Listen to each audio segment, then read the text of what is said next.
कृष्णे रताः कृष्ण अनुस्मरन्ति। जो भगवान कृष्ण में प्रीति करते हैं, यहां कृष्ण का अर्थ अपने अपने इष्ट देव। और रात्रौ च कृष्णम, रात हुई तो अंतिम अपने जीवन का एक कार्यक्रम बनाइए, इसमें पैसा खर्च होता नहीं। मान लीजिए कि आपको आदत पड़ ही गई और आप 2 बजे सोते हो।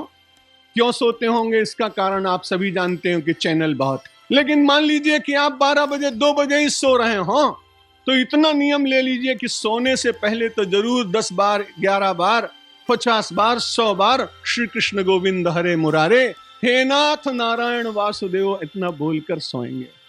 एक लाभ होगा, जो बुरे विचार चिंतन के परत चढ़ गए होंगे, भगवान के पवित्र नाम स्मरण के द्वारा उनसे उत्पन्न होने वाली दूषित वृत्ति कुछ अंशों में समाप्त हो जाएगी। इसलिए दिन में भी भगवान का स्मरण करते चले, चलते फिरते कृष्णे रता कृष्ण अनुस्मरन्ति रात्रौ च कृष्ण पुनरुत्थिताय।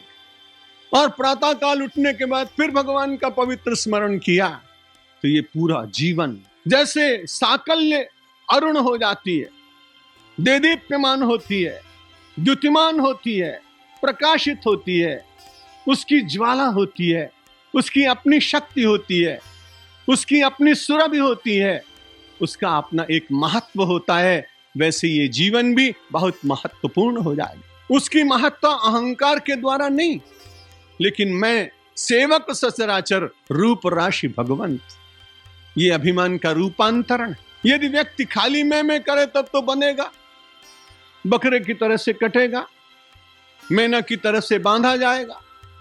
लेकिन यदि उसने विचार किया कि जितने सब लोग दिखाई पड़ रहे हैं, इन सब के भीतर मेरा ही परमात्मा विराजमान। आप सबको दृष्टांत स्मरण में होगा, यात्रा करते हुए महापुरुष ने देखा है। दक्षिण के संत हैं प्रसिद्ध एकनाथ जी महाराज, और उन्होंने भोजन तैयार किया है कि इतने में रोटियों के ऊपर घी लगा के रखा है, लेकिन कई दिन का भूखा एक श्वान। और उसने देखा असावधान है संत। संत जीवन की व्यवस्था के प्रति बहुत सावधान नहीं रहता, लेकिन परमात्मा के स्मरण में और अपने पापों से प्रायश्चित करते हुए उनसे दूर रहने में बड़ा सावधान रहता है। रोटियां बनकर तैयार हो गई, श्वान देवता आए और उस थप्पी में से 2-4 रोटियां जो लेकर चले, वो अभी ऊपर की रोटी चुपड़ी हुई नहीं थी, नीचे की रोटियां चुपड़ दी गई थी घी से, ऊपर की 2-4 बाकी थी। वो अपने मुंह में दबा के भागा। संत पीछे पीछे दौड़ कर कह रहे हैं, हे श्वानदेव, तुम रोटियां ले जाओ, अच्छी बात है, लेकिन ऊपर की रोटियां तो अभी बिना चुपड़ी रह गई, इसलिए लाओ मैं उनको पहले चुपड़ दूं, उसके बाद तुम उठा ले जाना।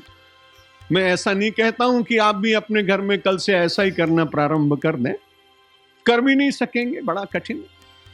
लेकिन जब कोई साधु इस ऊंचाई पर पहुंच जाता है जहां उसको सब जगह अपना ही भगवान दिखाई पड़ता है, उमा जे राम चरण रत विगत काम मद क्रोध, निज प्रभु मैं देखई जगत तो कासन करहि विरोध।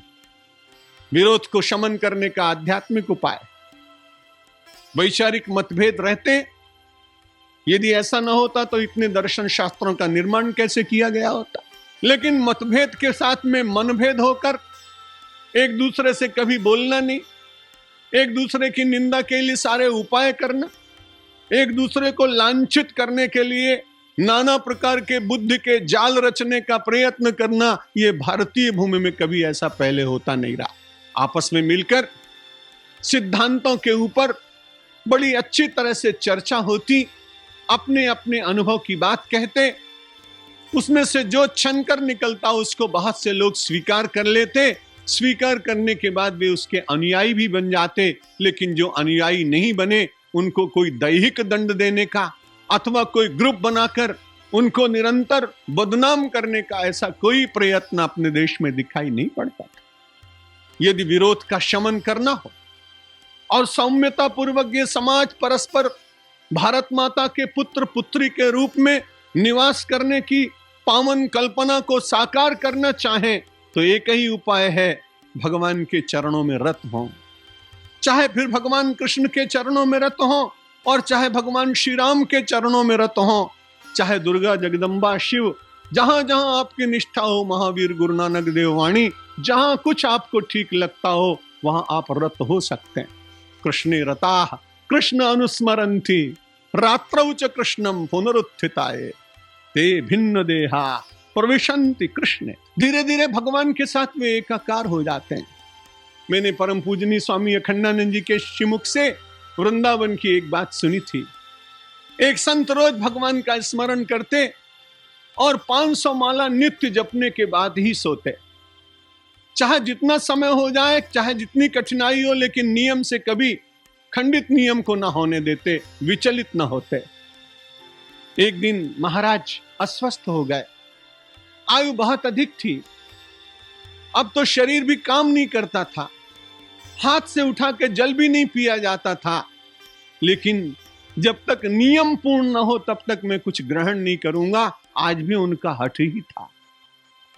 बहुत काया क्लेश हो रहा था, लेकिन बड़ी प्रसन्नता से उसे स्वीकार कर रहे। रात्रि हो गई, 12 बज गए, अब केवल 10 या 11 माला बाकी थी। अब तो वेदना सीमा पर पहुंच गई, आंखें बंद होने लगी, प्यास से तड़पने लगा शरीर। इतने में अचानक कोई वहां आकर, महाराज तो मौन है लेकिन वही मंत्र कोई कर रहा है। मंत्र की ध्वनि आ रही, जैसे जपते उसी तरह से जप हो रहा है। एक भक्त पहुंचा और भक्त पहुंचने के बाद ने देखा कि महाराज तो लगभग बेभान से हैं, मूर्छित अवस्था में हैं, और ये मंत्र जाप कौन कर रहा है। थोड़ी देर के बाद थोड़ा स्वस्थ हुए संत। जब स्वस्थ हुए तो उन्होंने कहा जल ले आओ। मेरी मालाओं की जो संख्या का नियम था वो पूर्ण हो गया। उसने कहा महाराज आप तो अचेत थे, तो आपकी मालाओं की संख्या पूर्ण कैसे हुई? तो जल अभी मत लाओ। थोड़ी देर तक ध्यान किया, नेत्रों से अश्रुपात होने लगा। कन्हैया बिल्कुल निकट में खड़े थे। उन्होंने कहा बाबा मुझे ऐसा लगा कि तुझे प्यास लगेगी, भूख लगेगी, तेरा नियम तू पूर्ण नहीं कर सका, इसलिए 11 माला मैंने ही तेरे बदले जप दी और तेरा नियम पूर्ण कर दिया है। यदि विश्वास पूर्वक भगवान के प्रति हम समर्पित हो जाएं और जब हमारी सामर्थ्य न रह जाए तो वह परमात्मा, परम सामर्थ्य परमात्मा प्रकट होकर मेरे अपूर्ण कार्य को अपने आप करके यश हमें दिला देगा, करेगा वो, और यश हमें मिल जाएगा। नियम की पूर्ति वो कराएगा और हमें भोजन मिल जाएगा, जलपान मिल जाएगा और आत्मसंतोष मिलेगा कि मैंने अपने नियम का पालन कर लिया है। संसार सचमुच बड़ा विनाशी है, क्षणिक है। मध्याह्न में आपने सुन लिया है, कलिकाल कुठार लिए फिरता, तन नम्र पे पोट चोट झिली न झिली, कहले हरिनाम हरि रसने, फिर अंत समय में हिली न हिली। कौन जानता है? और किसी चीज का अभिमान करना ये तो उचित बात नहीं। अहंकार से निरंतर अपने को दूर रखते हुए, परम विनम्र होकर झुकते हुए, परमात्मा की कृपा और अनुग्रह का बार बार स्मरण करते हुए शीश झुकाई रहना चाहिए, मन झुका रहना चाहिए, नेत्र झुके रहने चाहिए उस विराट के प्रति, उस अपने निर्माता और नियंता के प्रति। बड़ी पुरानी घटना है। इस्लाम के मानने वाले अच्छे रहे होंगे, लेकिन कुछ बड़े क्रूर शासक भी हुए। एक तैमूर लंग का नाम इतिहास में आता है, बड़ा क्रूर था और अपने देश में पहले लोगों को पकड़ पकड़ कर गुलाम बनाता था, और गुलाम बनाने के बाद फिर उनको रईसों को और अमीरों को बेच देता था। बहुत उसने पकड़े गुलाम। और एक दिन क्या हुआ कि कोई एक दार्शनिक व्यक्ति, बड़ा भोला भाला था, जैसा आपने जड़ भरत जी का आज वर्णन सुना ना, वैसा ही कोई भोला भाला व्यक्ति, उसको भी उसने पकड़ा और पकड़ने के बाद उसको गुलामों की बहुत बड़ी जो उसने शेड बनाया था उसके भीतर बांध देता, पशुओं की तरह से रस्सा लगा देता, नाम लिख देता, नंबर लिख देता। अंग्रेजों के जमाने में भी मॉरिशस में जो लोग गए उनके साथ भी लगभग ऐसा ही व्यवहार उन्होंने किया। जब तैमूर लंग 2-3 दिन के बाद अपने स्लेव और गुलामों को बेचने लगा तो सबसे किसी से 1 अशर्फी लेता, गुलाम दे देता, किसी से 2 अशर्फी लेता। एक दिन बहुत अच्छी तरह से खड़ा, कोई सौम्य मुद्रा का समय था, उस तत्वदर्शी महात्मा को बेचने लगा। वो तो जानता नहीं था, लेकिन उसने ऐसा ही कहा कि तैमूर लंग ने कहा कि देखो मैं तुमको ज्यादा से ज्यादा किसी को 4-4 अशर्फियों में बेच रहा हूं। लेकिन एक बात मैं सोचता हूं कि मैं तुमसे पूछता हूं, यदि कोई मुझे बेचे तो मेरा कितना दाम लगेगा? वो बड़ा सीधा महात्मा मस्त था, उसने कहा सच्ची बात तो यह है कि मैंने 2-4 दिन में देखा तो 4 अशर्फी से तो कोई कम में कोई स्लेव बेचा नहीं गया, कोई गुलाम बेचा नहीं गया। अब तुम मुझसे पूछते हो तो आप बुरा मत मानना, मुझे तो ऐसा लगता है कि आपको यदि बेचा जाए तो केवल 2 अशर्फी आपका मूल्य होगा। उसने कहा तुझे मालूम नहीं मैं शासक हूं? जब सामान्य गुलाम को बेचने के 4 अशर्फी मिलती हैं तो मैं तो ऐसा मानता हूं कि मेरा 4000 या 400 से कम अशर्फी मूल्य तो कोई देगा नहीं। तुम बड़े उद्दंड मालूम पड़ते हो। तुमने मेरा मूल्य केवल 2 अशर्फी बताया। तुम्हें मालूम है कि यदि मैं क्रुद्ध हो जाऊं तो तुम्हारा सिर धड़ से अलग कर सकता हूं। उसने कहा यह तो आपको पूरा अधिकार है, लेकिन मैंने बहुत सोच समझ के ही आपका दाम लगाया है।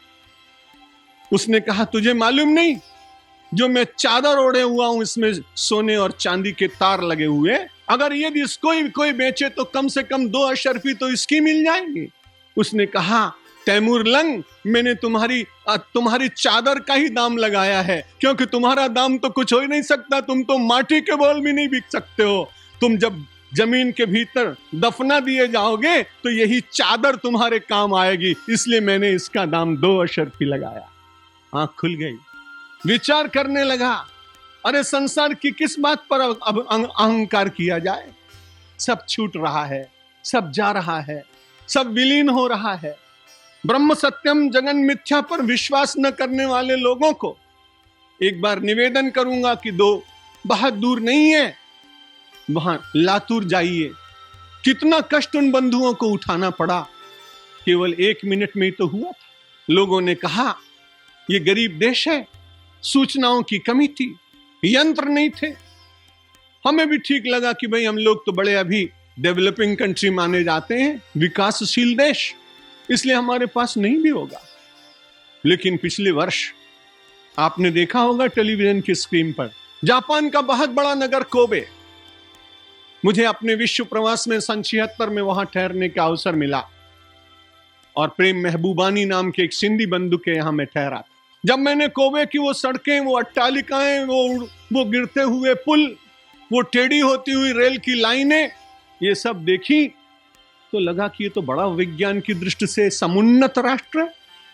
लातूर में जो घटा वो तो इसलिए घटा कि हमारे पास सूचना देने वाले यंत्र नहीं था, ऐसा लोगों ने कहा। लेकिन वहां तो सब सूचना देने वाले यंत्र थे। परमात्मा की ये दुर्ललित लीला कभी कभी होती है।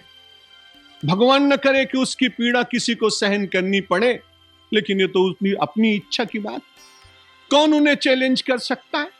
लेकिन जब प्रकृति में कभी ऐसे परिवर्तन होते हैं तो उन अहंकारी व्यक्तियों को चेतना मिलती है। केवल जगत को सत्य मानने वाले भ्रमित लोग, जड़वादी समाज रचना पर विश्वास करने वालों के मुंह पर प्रकृति एक तमाचा लगाती है कि अभी संभल जाओ। तुमको नहीं लगता होगा, लेकिन संसार में परमात्मा ही सत्य है और जगत नित्य परिवर्तनशील। इस परिवर्तनशील जगत के बीच में रहकर उस अपरिवर्तनीय परमात्मा का बारंबार विचार करना, दर्शन करना और उसमें रत और संलग्न रहने का बार बार विचार करना, इसमें मानव जीवन सफल होगा। परमात्मा ने बड़ी कृपा की है, नेत्र दिए। श्री राम को रूप स्वरूप अनूप, विलोचन मीनन को जल है। श्रुति राम कथा मुख राम को नाम, हिये पुनि राम ही को थलु है। मति राम ही सो गति राम ही सो, रति राम सो राम ही को बल है। सबकी न कहे तुलसी के मते, इतनो जग जीवन को फल है। जगत में आने के बाद जीवन का फल क्या है, बड़ा प्रश्न लोग बार बार पूछते हैं। गोस्वामी तुलसीदास जी महाराज ने कहा, भाई मैं सबके लिए नहीं कह सकता हूं। भर्तृहरि ने कहा कि मैं सबके लिए नहीं कह सकता हूं। आत्मश्रेयसि तावदेव पुरुषो, कार्य प्रयत्नो महान, प्रोद्दीप्ते भवने च कूप खननम प्रत्युद्गम कीदृशा। भर्तृहरि ने कहा, जिन्हें आत्म कल्याण करना है, जिन्हें केवल विनाशी पदार्थों की दुर्गंध से हटकर परमात्मा का चरण चंचरीक बनकर उनके पवित्र मधुपान से अपने मन रूपी मधुर को आनंदित करने का विचार जागा हो, केवल उनके लिए बात। आत्मश्रेयसी तावदेव पुरुषो कार्य प्रयत्नो महान। गोस्वामी जी ने कहा इतनो जगजीवन को फल है, जगत में आने का फल इतना ही है। नेत्रों से प्रभु का दर्शन, कानों से भगवान की कथा, हाथों से माता पिता गुरुजनों और गरीबों की सेवा, चरणों से सुरालय की ओर कभी मत जाइए, चरणों से देवालय की ओर नित्य जाने का अभ्यास, हृदय की पीठिका पर अपने इष्टदेव का दिव्य मंदिर और विग्रह की प्रतिष्ठा, मत के भीतर चिंतन करने के लिए सात्विक विचार, निर्बल होने पर बल की याचना समर्थ परमात्मा से, सबकी न कहे तुलसी के मते इतनो जग जीवन को फल है। जगत में आए निरर्थक न जाए, जीवन का एक एक पल बड़ा सार्थक है। संपत्ति चली जाए तो वापस आ सकती है, लेकिन बीता हुआ क्षण चला जाए तो उसे कोई वापस दिला नहीं सकता है। इसलिए जीवन के क्षण, जीवन की श्वास, भारत की धरती, पवित्र संतों की सन्निधि, संतों की वाणी, शास्त्रों और वांग्मय का बहुत बड़ा कोश, ये हम सब लोगों के लिए अपने आप ही गौरव प्रदान करता है।